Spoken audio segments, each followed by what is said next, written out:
The comforting, serene feeling Haley got from inhaling the scent of freshly washed bed linen created a much-needed balance to the feeling of isolation and sadness that had been dominating her thoughts that Saturday.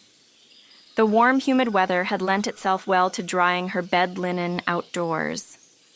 There was something about sheets dried in that fashion that just gave them an extra softness. She inhaled deeply and felt the scent of sensitive skin washing detergent calm her mind. Every object in her room seemed to come alive. The Buddha statue smiled peacefully towards the air. The rose gold heart ornament seemed like it was emitting a real throbbing rhythm. The painting of the female tribe members, swimming in a natural forest pond, felt as if the water ripples were moving. The bubbles rising in her glass of water had a sporadic rhythm that caught her attention. The rosemary incense had burned out. Maybe it had succeeded in taking away the negative energy of the room in which she found herself absorbed that day. She tried to remember how and when the bad feelings had started. There was a moment during her online study class when she noticed that the teacher was not being authentic or sincere when he spoke to a student. She felt the teacher's feeling as if it were her own. It felt heavy. There was a loss of connection between everyone in the class in that moment, as others pretended that they did not notice. In that pretense, they also became inauthentic and disconnected. She had gone to the gym after that, thinking that it would make her feel better if she exercised. But unfortunately, while in the gym, she had tapped into an emotion that was very bleak and even overpowering, as it was a mass effect of people who became obsessed with a misaligned, value-driven addiction. The endless mirror-taking selfies, posting to social media, posing and needy glances in seek of admiration from other gym users seemed to consume the entire gym population.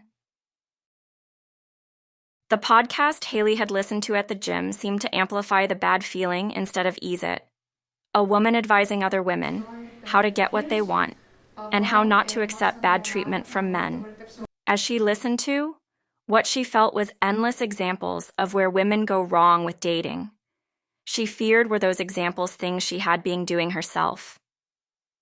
The podcast had advice that was all about how to get what you want to be happy, but nothing about supporting others on their journey of happiness. It was good for the ego, but maybe bad for the soul. She missed the guy she had been dating. Was it okay to even admit that?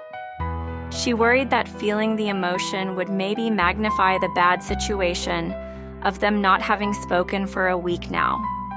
This was not the first time things had turned bad with him, and she wondered, was she an example of a woman described in her podcast who just did not know her own merit? Was it needy to miss him? What she really missed was the feeling of connection she had when with him. In a world where there seemed such an abundance of disconnection, it was finally something that she had that felt real. The singing from the bar on the street, which had live music, grew louder and louder. The crowd cheered along. She listened for a moment and decided it was a mixture of real happiness for music lovers, with drunken bar-goers deep in their journey of escapism, all chanting along the lyrics together. She cast her thoughts back to yesterday. Her workday had gone well, she was focused and felt a sense of achievement when she logged off her computer, having completed her desired objective. She had plans that evening to meet a friend for dinner and drinks for which she felt pleased about, as it was a Friday, and she would feel ashamed if she did not make any effort to be social. She was not sure at which point exactly the night turned a bit sour. Was it the throbbing ache she felt in her chest? At the point in the night her friend asked her if she had been dating anyone? She managed to answer the question and quickly move on the conversation. In that moment, she wanted to avoid what was really bothering her, rather than risk magnifying it by going into a full-scale analysis. Other than that, she had enjoyed the conversation. The music in the bar they were in got very loud, which put an end to their chatting. When the music went on a break, she noticed her friend's mood had changed, and between slight glances, she saw a sad, displeased look wash over her friend's face.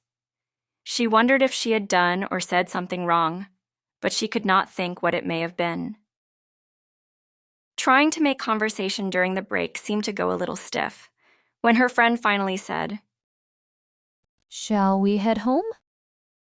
Sure. She instantly retorted in an upbeat tone, but secretly glad the night had come to an end. Her friend's mood rubbed off on her, and when she woke in the morning, she felt a bit low and dehydrated from the beers she had consumed the previous night.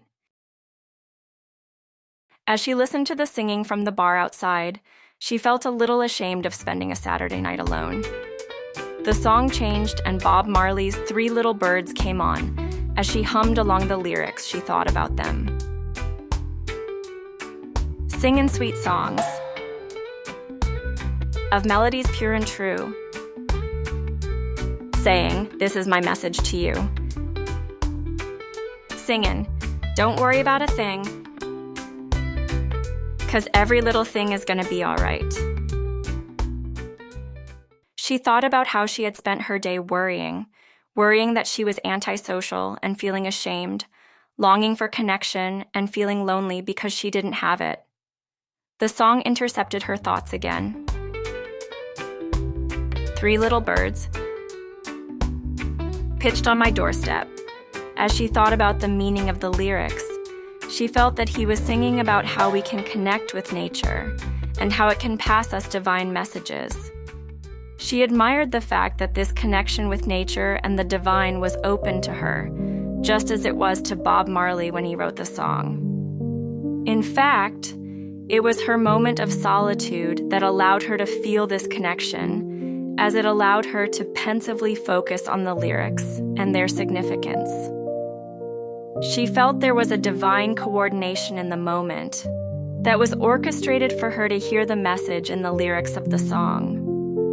Although she was alone in that moment, she no longer felt alone and realized that in her quiet moments when she listens, she can receive answers to her worries, and all that time, she thought she was alone. It seemed she was really being listened to. She thought about how Bob Marley was probably alone when he felt this connection with nature, which led to him to writing the masterpiece. And how that probably all inspirations for great works of art came from a connection to something greater than themselves that artists find when alone.